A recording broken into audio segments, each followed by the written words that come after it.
सबको नमस्कार, धन्यवाद।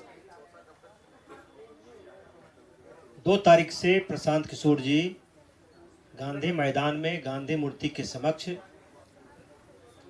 सत्याग्रह कर रहे थे। जिस दिन घटना घटी उस दिन 4:05 पर सुबह में बड़े पैमाने पर पुलिस के ऑफिसर और पुलिस आती है। सोए हुए लोगों को, प्रशांत किशोर जी सोए हुए थे और उनके साथ सभी सत्याग्रही साथी, सब लोग आराम में थे। पुलिस ने बहुत बर्बरतापूर्ण और जबरन तरीके से प्रशांत किशोर जी को वहां से उठाती है, बलपूर्वक बल का प्रयोग कर, और जाके सीधे एम्स ले जाती है। पुलिस ने ले जाने के पहले कोई होमवर्क नहीं किया था। जब वो एम्स जाते हैं तो एम्बुलेंस में एक डॉक्टर होता है। पहले डॉक्टर से कहा जाता है कि आप इनके स्वास्थ्य के बारे में जांच करें। एम्स जब वो पहुंचते हैं तो लगातार एम्स प्रशासन पर पुलिस प्रशासन और सरकार के लोग दबाव डालते हैं कि भाई आप इनको यहां एडमिट कीजिए, लेकिन उनके पास कोई पेपर नहीं है। एम्स प्रशासन ने इनकार कर दिया। फिर जो साथ में डॉक्टर था उन पर दबाव दिया गया कि आप इनका हेल्थ फिटनेस सर्टिफिकेट दीजिए, आप लिख दीजिए। तो उन्होंने भी कहा कि मैं ये नहीं लिख सकता हूं बगैर जांच का। प्रशांत किशोर जी से कहा गया कि अब आपको यहां नहीं, यहां से पीएमसीएच या एनएमसीएच ले जाएंगे, लेकिन सरकार ने वहां से उनको फतवा लेके चला गया। मैं सिर्फ इतना कहता हूं, युवाओं के भविष्य बेचने के बाद भी सरकार और सरकार के प्रवक्ता बड़ी ढिठाई से अनर्गल और झूठे आरोप प्रशांत किशोर जी पर और जनसुराज पर लगा रही है, इस आंदोलन पर लगा रही है। सरकार को बताना चाहिए कि आप पटना में अस्पताल की कमी हो गई, पीएमसीएच, आईजीएमएस, एनएमसीएच से बड़ा अस्पताल क्या फतवा में है? तो इस तरह से झूठ के बुनियाद पर किसी के चरित्र को और आंदोलन को बदनाम करना, ये ढिठाई से भी ज्यादा है और इसकी जितना निंदा की जाए ये कम होगा। जिस आंदोलन के बारे में जो छात्रों के भविष्य को बेचा गया है, करोड़ों, 1000 करोड़ रुपया से ज्यादा का जो सौदा हुआ है, उस पर सरकार का जुबान नहीं खुलता है। सरकार की जुबान सिर्फ व्यक्तिगत आरोपों में खुलती है। कभी भी नीरज कुमार जी हो या सरकार के प्रवक्ता हो, एक बार भी छात्र हित में ये नहीं कहती है। सिर्फ बरगलाने के लिए, आंदोलन को कमजोर करने के लिए, और प्रशांत किशोर जी से जो पूरे बिहार के लोग इस आंदोलन के माध्यम से जुड़े हैं, उसको खत्म करने के लिए एक साजिश रची गई। The next line is very important. It is a matter of great surprise that there is no version of police. ये बहुत आश्चर्य की बात है कि पुलिस का कोई वर्सन नहीं आया है। What? With regard to the circumstances, उन परिस्थितियों को लेकर, under which, जिसके तहत the accused petitioner, मतलब कि Prashant Kishor, was not released on bail by the police. किन परिस्थितियों के तहत पुलिस का ऐसा कोई स्टेटमेंट नहीं आया है कि उनको बेल थाने से नहीं दिया गया, जबकि सारे के सारे सेक्शंस अवेलेबल थे। तो किस बेसिस पर प्रवक्ता महोदय कहते हैं कि उन्होंने थाने से बेल लेने से इनकार किया? और इस बात की एंट्री, अगर ऐसी बात रही होती तो इस ऑर्डर में रहता। आप लोग चाहें तो ये इसका ये ओरिजिनल का सर्टिफाइड कॉपी है हमारे पास, आप इसको देख सकते हैं, जो डिक्टेटेड करके साइन किया हुआ एसडीजीएम पटना का। ये सोचने वाली बात है कि जब वो कह रही है कि आई एम सरप्राइज्ड, जब बेलेबल सेक्शन है तो पुलिस का ये वर्सन नहीं आ रहा है कि किस परिस्थिति में आप इनको बेल नहीं दिए थाने से। तो ये सारी चीजें हैं, आपके सामने हैं, स्पष्ट है। ऑर्डर जब साइन हो गया है उसमें सारी बातें आ गई हैं, ठीक है। उनको जो है बेऊर जेल ले जाया गया, Beur jail without authorised paper ले जाया गया, वहां से थाने लाया गया। डेटेन्यू को इतना परेशान, आप तो उसको ऐसे ट्रीट कर रहे थे कि जैसे वो आदमी टेररिस्ट है।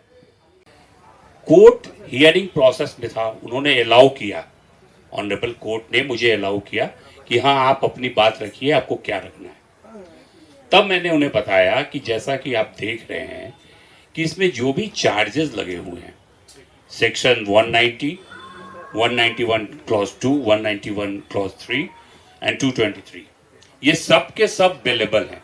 मैक्सिमम जो प्रोविजन है इसका पनिशमेंट का वो 191(3) में है।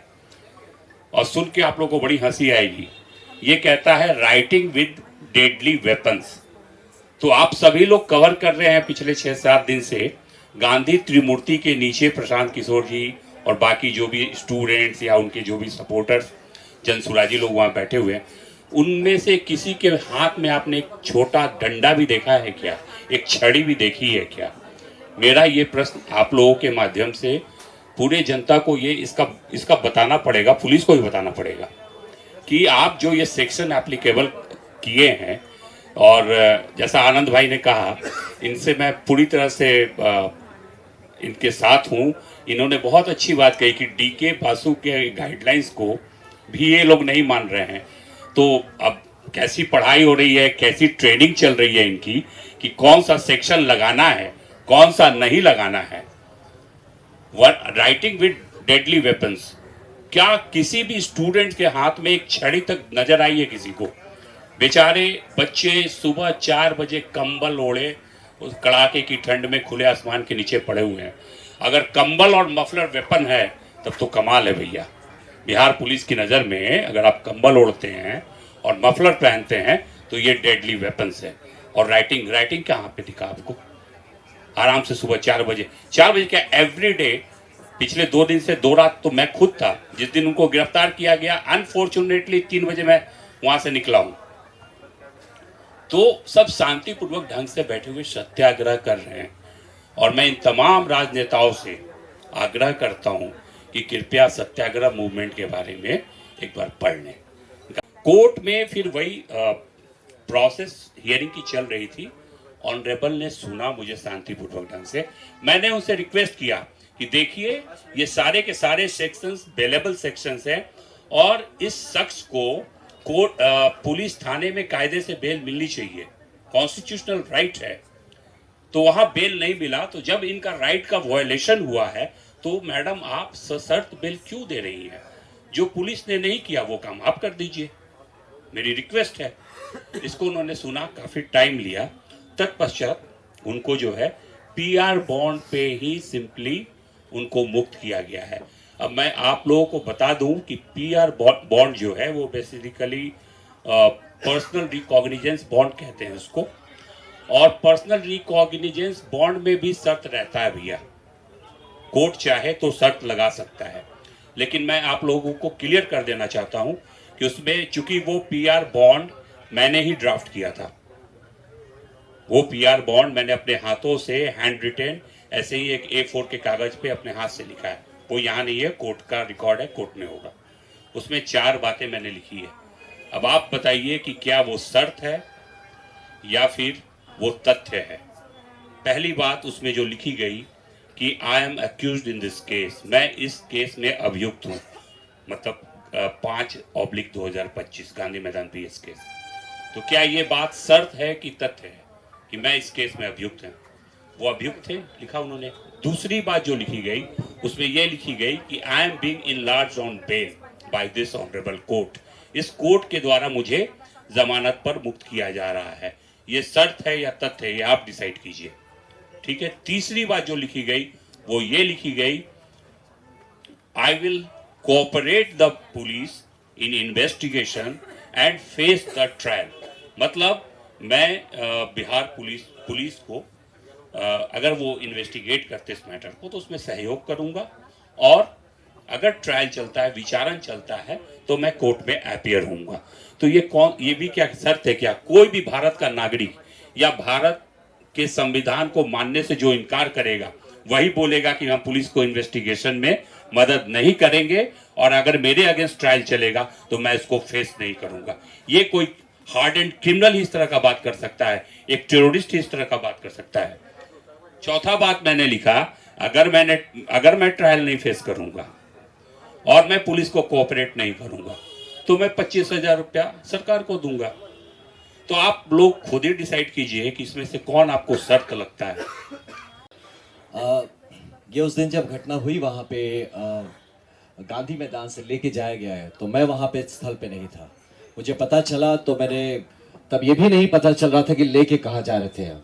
मैक्सिमम मैंने जिसको फोन लगा सब बोले पता नहीं भैया कहाँ लेके गए, एम्बुलेंस में लेके गए, कहाँ लेके गए, हम लोग यहाँ देख रहे हैं वहाँ देख रहे हैं, किसी को नहीं पता था। तो किन्हीं कारणों से कैसे भी करके मैंने अपने तरीके से उसको पता लगाया कि वो एम्स की तरफ जा रहे हैं। मैं वहां से तुरंत निकला, इनके एम्स पहुंचने के 15-20 मिनट में पीछे मैं भी वहां पहुंचा। जब पहुंचा तो पहले रोका गया, भाई कहाँ जा रहे हैं, क्यों जा रहे हैं। तो मैंने कहा भाई हॉस्पिटल जाने भी नहीं देंगे, क्या हो गया। तो नहीं सर हम तो आपको जानते हैं, अब तो इसलिए रोक रहे हैं क्योंकि पहचान गए हमको।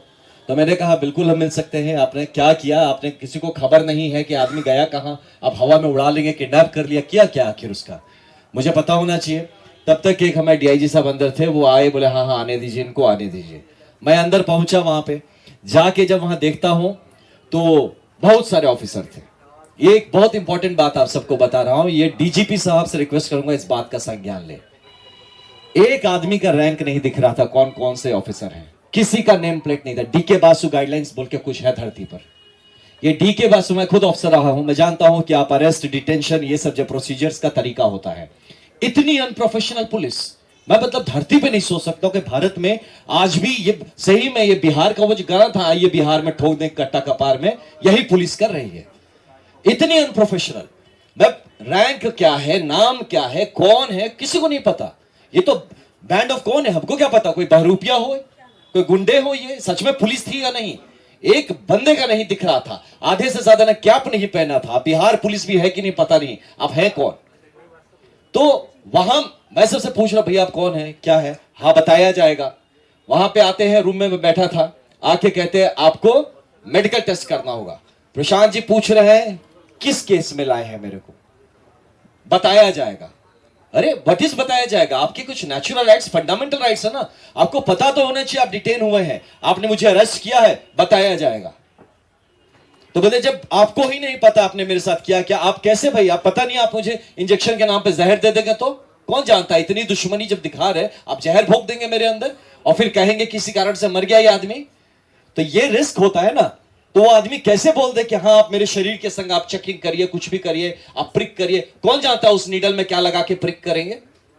तो ये सब का गारंटी आप कैसे, आप उस आदमी पे भरोसा कर सकते हैं जो कि अपना आइडेंटिटी डिस्क्लोज करने को तैयार नहीं कि वो है कौन जिसने डिटेन किया है। हमें क्या पता बिहार पुलिस ही है कोई और है। तो ऐसे सिचुएशन पे ये प्रशांत जी कहते हैं कि भैया आप हमको पहले बताइए कि हमको लाए क्यों है, आप कौन से केस में लाए हैं, कोई पुराना केस है, नया केस है, केस का नंबर बताइए, आप हमारे चार्जेस बताइए, कहां लेके जाएंगे यहां से ये बताइए, मुझे इन्फॉर्म तो करिए किसी को कि भाई हम कहां पे हैं। हमको फोन नहीं करने दिया जब, भैया फोन मत करिए सर, फोन ऑफ रखिए। आप हमारे कम्युनिकेशन नेटवर्क बंद कर देते हैं। मैं फिर बोला ठीक है बाहर, मुझे बोले प्रशांत भैया के काम करिए, आप चल लीजिए बाहर, थोड़ा संभाल दीजिए, मीडिया के भी बंधु होंगे उनको बता दीजिए कि हम सेफ है, लोग में घबराहट ना है किसी तरह का। ये आदमी लगातार सोच रहा है कि किसी तरह का विश्रृंखला नहीं होनी चाहिए, पीस मेंटेन रहना चाहिए। आप आनंद जी बाहर जी और सबको बताइए सब ठीक है, सब कोई घबराने की बात नहीं है। He was trying to make things peaceful और पुलिस उसको और उस पर डाले जा रही है घी। हम निकल रहे, सर थोड़ा बैठ जाइए सर। हम बोले क्यों डिटेन कर रहे हो, नहीं सर आप थोड़ा रुक जाइए, कोई सीनियर अधिकारी आ रहा है। मुझे पता है पुलिसिया तरीका है रोकने का, मैं अब उसको ढकेल के तो जा नहीं सकता। मैं उससे पूछ रहा हूं अच्छा आप कौन है, सर बता देंगे सर, आप थोड़ा सा बैठ जाइए। ये सोचिए, ऐसे डीजीपी सर से मैं रिक्वेस्ट करता हूं, है ना, आपका एक जूनियर हूं मैं, आपसे रिक्वेस्ट करता हूं कम से कम बेसिक गाइडलाइन सिखाइए। ये बड़े बड़े गया मैं पुलिस अकेडमी बनाने से नहीं होता जहां आप डीके बासु गाइडलाइंस नहीं फॉलो करते हैं, और इतने बड़े हाई प्रोफाइल चीज में जहां प्रशांत किशोर जैसे एक व्यक्तित्व को आप डिटेन कर रहे हैं, अरेस्ट कर रहे हैं, साथ में खुल के बड़े बड़े ऑफिसर आके बड़े बड़े होकर चौड़े हो कह रहे 44 आदमी को डिटेन किया। पहले इसमें देखिए किसने डिटेन किया, जरा आप निकालिए। तो ऐसी परिस्थिति बन गई थी एम्स में।